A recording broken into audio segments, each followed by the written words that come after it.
नमस्कार. तर तुम्हाला माहितीच आहे की आपण एक नवीन सीरीज सुरू केलेली आहे की त्याच्यामध्ये आपण क्वेश्चन आणि त्याचं एक्सप्लेनेशन बघत असतो. आपण मागे पॉलिटीचा क्वेश्चन एक घेतलेला होता. आज आपण पॉलिटीचे 2 क्वेश्चन बघणार आहोत आणि त्याचं एक्सप्लेनेशन बघणार आहोत. चला मग सुरू करूया. केंद्र सरकार राज्य सरकारांना राज्यघटनेच्या कोणत्या अनुच्छेदानुसार निर्देश देऊ शकते? तर याचं उत्तर आहे कलम 256. बघूया आर्टिकल 256 मध्ये काय सांगतात.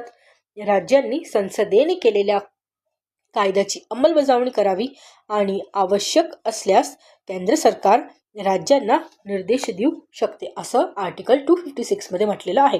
तसेच आर्टिकल 356 मध्ये राज्यात घटनात्मक यंत्रणा कोलमडल्यास राष्ट्रपती राजवट ही लागू शकते. तसेच आर्टिकल 263 मध्ये आंतरराज्य परिषद घेऊ शकते त्याची तरतूद आहे.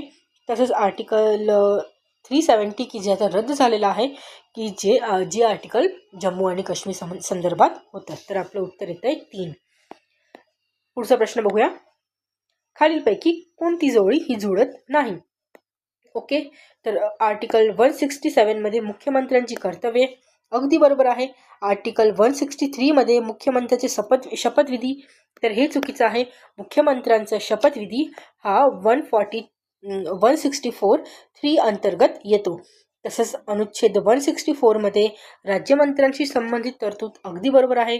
आणि आर्टिकल 166 मध्ये राज्य सरकारांच्या कारवाया.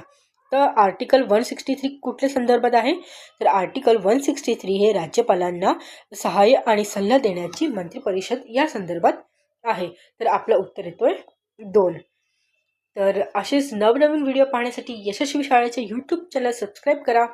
आणि आपण आपल्या शॉर्ट्सची ही सिरीज कंटिन्यू ठेवणार आहोत. इंस्टाग्रामला पण फॉलो करा, तुमच्या फ्रेंड्सबरोबर पण शेअर करा आणि व्हिडिओ आवडला असेल तर नक्कीच लाईक करा. धन्यवाद.